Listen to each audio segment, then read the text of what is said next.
Assalamualaikum warahmatullahi wabarakatuh.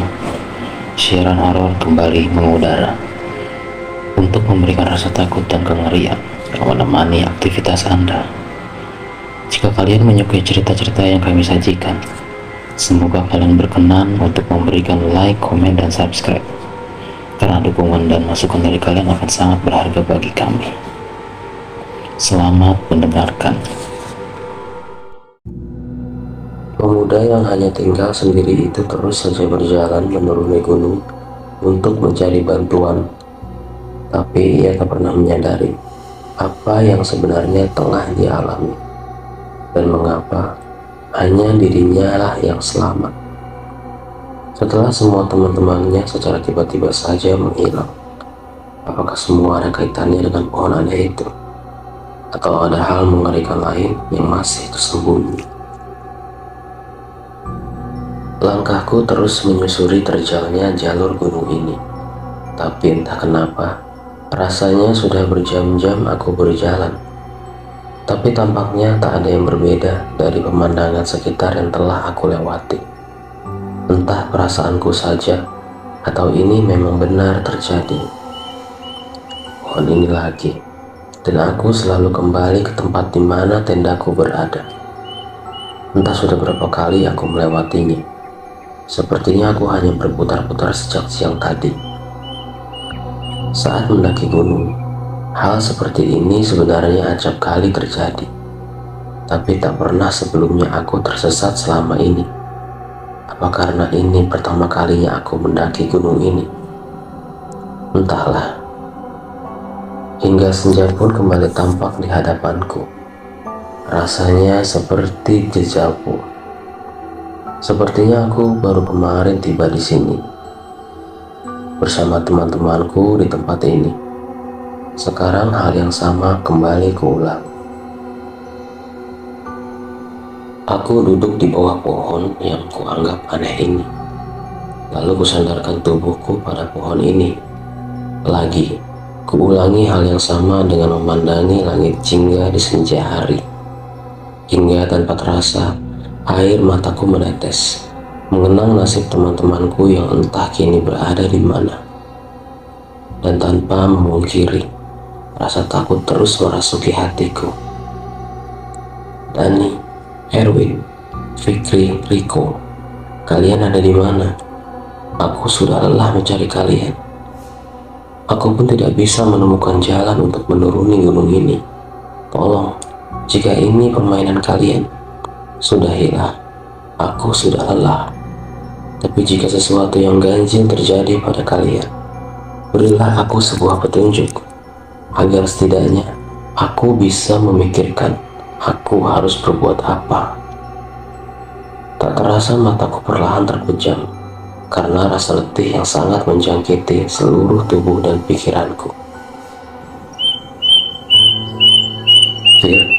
Firza, bangun. Ngapain tidur mulu sih? Bangun paling terakhir terus. Iya, untung kali ini kita lagi baik hati. Iya bangun Fir, cepetan siap-siap ikut kita. Iya gimana sih? Kan lu yang ngajak kita kesini, masa lu tidur aja? Bangun. Kudengar sayup-sayup suara teman-temanku tengah membangunkanku. Apakah itu kalian? Kalian sudah kembali. Perlahan kubuka kelopak mataku. Kupucingkan mata karena mataku masih terasa berat untuk terbuka. Kulihat samar-samar bayangan mereka di hadapanku. Aku pun terkejut. Seketika mataku terbelalak. Tubuhku pun terangkat, terbangun dari sandarannya. Teman-teman, itu kalian. Entah mimpi atau halusinasi, tapi tak kudapati mereka di hadapanku. Aku terdiam, kutundukkan kepala, lalu perlahan kusungkingkan senyuman sinis. Semakin melebar, dan aku pun tertawa sekencang-kencangnya. Jelas ini tidak lucu, tapi rasanya ingin kutertawakan saja keadaanku saat ini. Hingga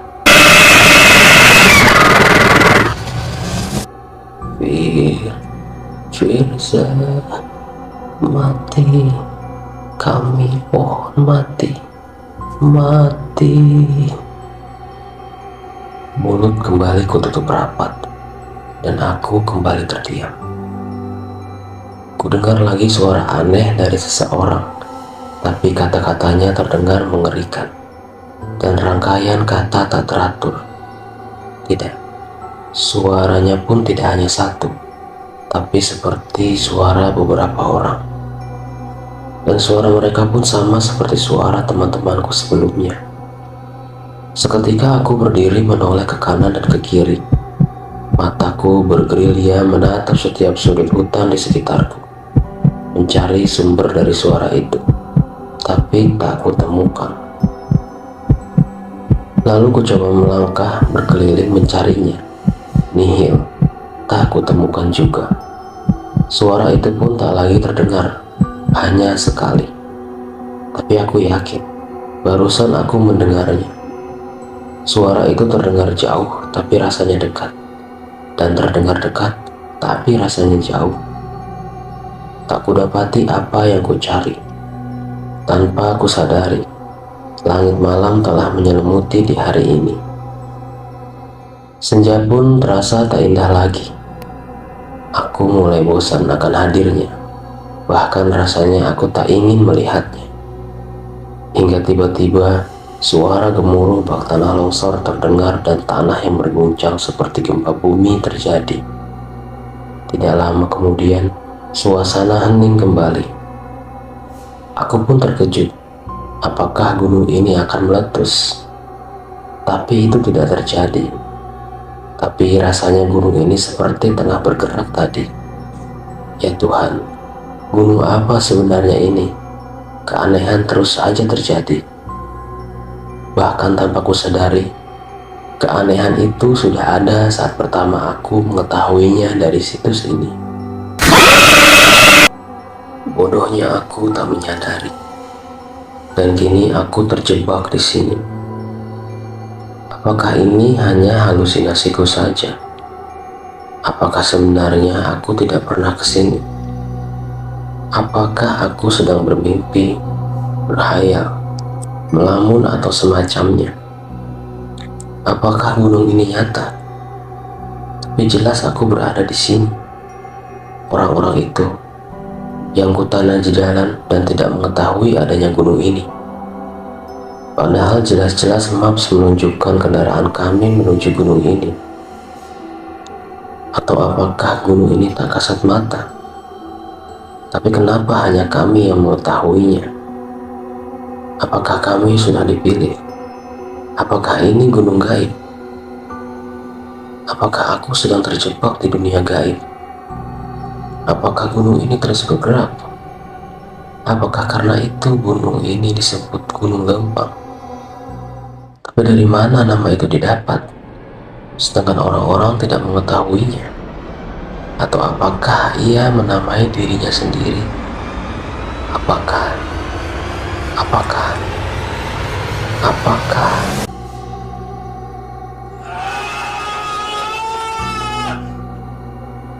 lagi beberapa hari telah kulalui, tapi aku masih di sini, di tempat yang sama. Gunung ini seperti tak mengizinkanku untuk pulang. Persediaan makanan pun sudah hampir habis. Air minum pun sudah tak tersisa. Karena aku pun tak pernah menemukan sungai sejak aku tiba di gunung ini. Ditambah, suara gemuruh dan guncangan itu semakin sering terjadi. Seolah gunung ini terasa tak berhenti bergerak. Tapi anehnya, pemandangan di ujung jurang itu tak berubah.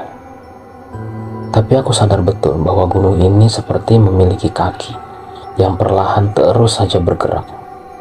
Tapi sudahlah, aku sudah terbiasa sekarang.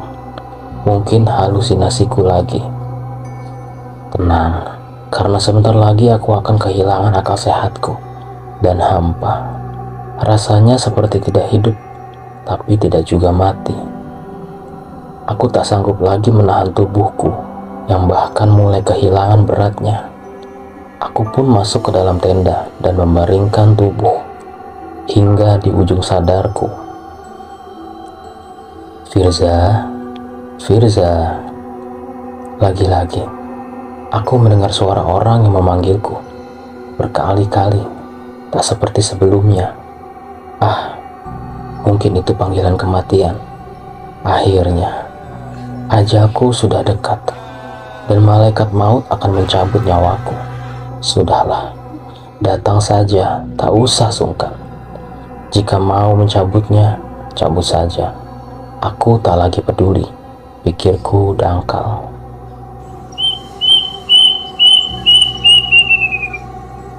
Tapi suara itu terdengar berbeda dari suara sebelumnya.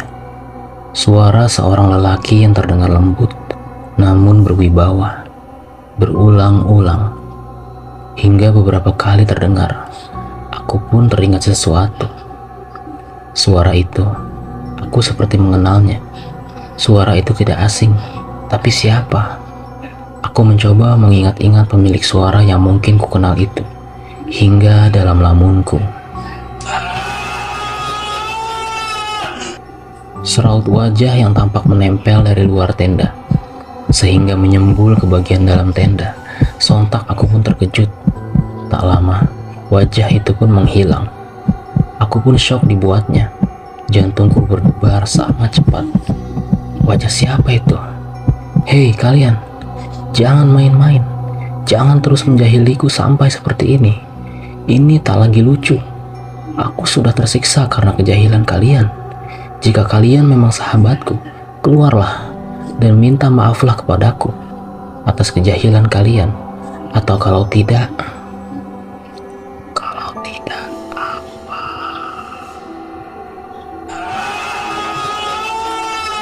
Suara siapa lagi itu? Suara asing lagi-lagi terdengar.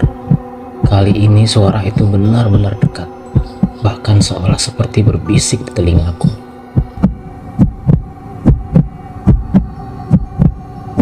Semakin hari semakin banyak saja gangguan. Gelapnya malam dan sinar rembulan yang kadang timbul tenggelam membuat suasana menjadi semakin mencekam. Hanya sebuah senter yang kupunya untuk penerangan. Aku pun terduduk di dalam tenda, dalam keadaan takut yang teramat sangat. Sambil memeluk kakiku, aku terus waspada dan mawas diri, memperhatikan sekelilingku, berjaga-jaga kalau hal mengerikan mungkin saja terulang lagi. Sempat terlintas di pikiranku, apa yang bisa aku makan malam ini? Ternyata rasa takutku tak mampu bersaing dengan rasa perih di perutku. Layaknya mahasiswa yang menyampaikan orasi, perutku mulai berdemonstrasi, meneriakkan suara-suara yang menggema, memantul di dinding lambungku yang teraniaya. Sampai tiba-tiba, suara seperti sesuatu yang tengah dibentur-benturkan terdengar. Kali ini kencang dan lantang, layaknya orasi-orasi yang masih menggema di lambungku. Tidak lagi. Aku mohon, sudah. Kutarik selimut menutupi sekujur tubuhku sampai kepala. Suara itu belum hilang. Lalu ku coba menutup kedua telingaku beberapa saat. Lalu kubuka kembali. Pun masih sama. Masih tak hilang juga. Tubuhku mulai gemetar. Keringat dingin mengucur deras membasahi seluruh tubuhku. Jantungku semakin cepat berdetak. Suara itu masih terus ada. Aku tak tahan lagi. Kini aku penasaran, siapa yang membuat suara seperti itu? Kubuka selimut yang menutup seluruh tubuhku. Perlahan, aku merangkak berusaha membuka resleting tenda pelan-pelan. Berharap tindakanku tak menimbulkan kebisingan. Aku mengintip sedikit dari dalam tenda, melirik ke kanan dan ke kiri, dan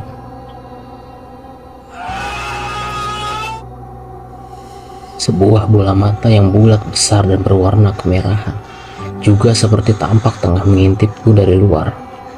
Yang secara tak sengaja, mataku langsung bertatap mesra dengan mata itu. Karena terkejut, tubuhku langsung terhempas ke belakang. Tak dapat berkata-kata, aku terdiam. Tubuhku lagi-lagi gemetar dan berkeringat hebat. A- apa itu tadi? Mata besar sekali. Sepertinya aku sudah benar-benar gila dibuatnya. Kejahilan mereka melebihi kejahilan teman-temanku. Untuk membayar semua ini, sepertinya aku rela dijahili mereka setiap hari.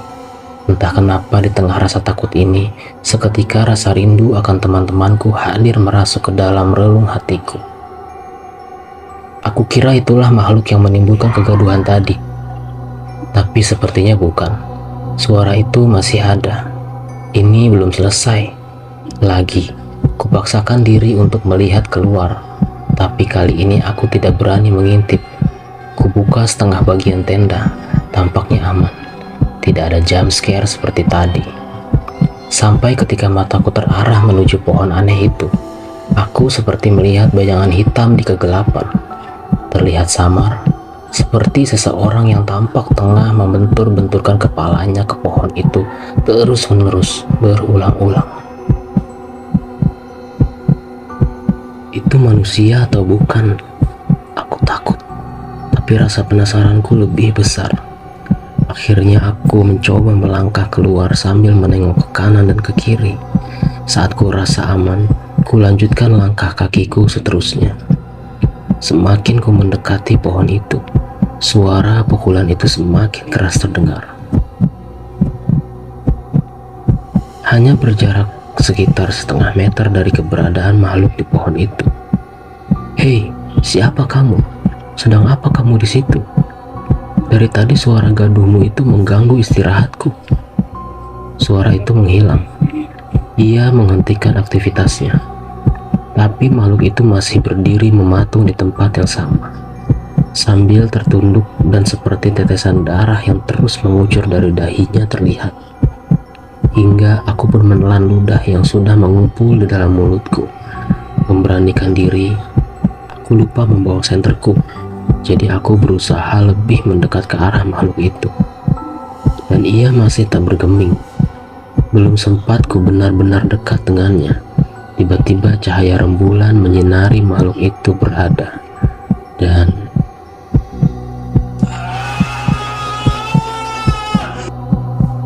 keningnya sudah hancur, otaknya terburai, dan darah terus mengucur. Wujudnya begitu mengerikan. Mungkin karena ia terus membentur-benturkan kepalanya ke batang pohon sejak tadi, aku hampir saja muntah dibuatnya. Meski aku pun tak tahu apa yang akan aku muntahkan karena perutku yang kosong. Lalu makhluk itu perlahan mendekat. Tuhan, aku ingin kabur. Tapi kenapa kakiku berat sekali untuk kulangkahkan? Aku tidak bisa bergerak. Aku berdiri mematung, seolah makhluk itu sedang mengendalikanku. Dia semakin dekat, semakin dekat, dekat. Jantungku rasanya ingin meledak. Bagaimana tidak? Ia berusaha menempelkan wajahnya ke wajahku. Aku hanya bisa memejamkan mata. Sesaat sebelum wajahnya ditempelkan pada wajahku, hanya bau amis dan gesekan permukaan wajahnya yang hancur yang bisa kurasakan menempel di wajahku. Ia seperti tengah mengenaliku, mengendus-endus wajahku, lalu berpindah ke bagian leher dan pundakku. Aku mulai tak kuat, rasanya cairan asam sudah naik ke kerongkonganku. Tapi tiba-tiba sentuhan kasar dan bau amis itu menghilang. Apakah makhluk itu sudah pergi? Kupicingkan mata perlahan, tak berani ku membuka lebar. Kulihat sosok yang berbeda berada di hadapanku. Makhluk? Tidak, ini sosok seperti manusia biasa. Perlahan ku membuka kembali lebar mataku. Kali ini nuansa yang berbeda kurasakan, penuh kehangatan dan kasih sayang. Siapa sebenarnya sosok kali ini? Sosok itu semakin jelas. Ku amati dari ujung kaki perlahan menuju tubuh dan mengarah ke wajahnya. Firza, kamu sedang apa di sini? Kamu sendiri? Kamu tidak pulang? Aku terdiam. Suara itu sama seperti suara sebelumnya. Suara yang lembut namun berwibawa. Aku semakin mengenalinya, tapi belum berani menerka. Sampai tak terasa air mataku menetes. Aku tak mampu berkata lebih banyak lagi saat ku tatap wajahnya. Ayah. Ternyata itu adalah suara ayahku. Seketika tubuhku mampu bergerak. Langsung ingin ku merangkulnya erat-erat. Semakin lama sudah. Ternyata Tuhan mempertemukan kami di sini. Tapi menyedihkan. Sosok menyerupai ayahku tiba-tiba saja menghilang sebelum sempat aku memeluknya. Aku pun jatuh berlutut dengan wajah tertunduk dan air mata yang berderai.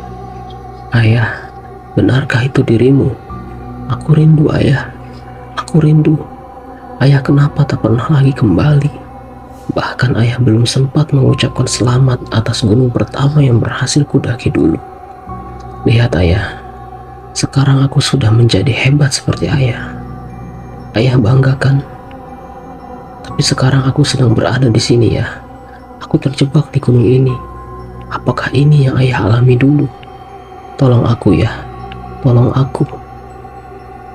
Aku terus menangis sambil berlutut, sampai segumpal asap putih tipis mengarahkan pandanganku pada tanah yang kupijak, yang di atasnya terlihat beberapa jejak kaki berdarah yang terlihat memenuhinya. Setelah menunjukkannya, asap itu lantas menghilang. Ayah, apakah itu dirimu juga? Aku pun terjaga dari lamunanku. Lalu aku dibuat takut, karena sebelumnya semua jejak kaki ini tidak ada. Terus kutelusuri arah jejak-jejak ini menuju. Ternyata jejak ini mengarah ke pohon aneh itu, lalu menghilang. Tapi dari mana jejak-jejak ini berasal? Aku telusuri arah datangnya jejak ini, sampai aku sampai di bibir jurang. Kenapa jejak ini berasal dari jurang? Bagaimana bisa? Aku melihat ke arah jurang yang gelap gulita. Tampak tidak ada apa-apa, tapi aku masih penasaran. Aku kembali ke tenda untuk mengambil senter yang sebelumnya tertinggal. Lalu aku kembali lagi ke bibir jurang itu. Ku arahkan senterku ke bawah jurang. Tak terlalu jauh menjangkau, tapi ku coba terus mengarahkan ke berbagai sisi, berharap menemukan sesuatu. Dan benar saja, tak terlalu jelas memang, tapi pemandangan di bawah sana sudah cukup mampu membuatku tertegun.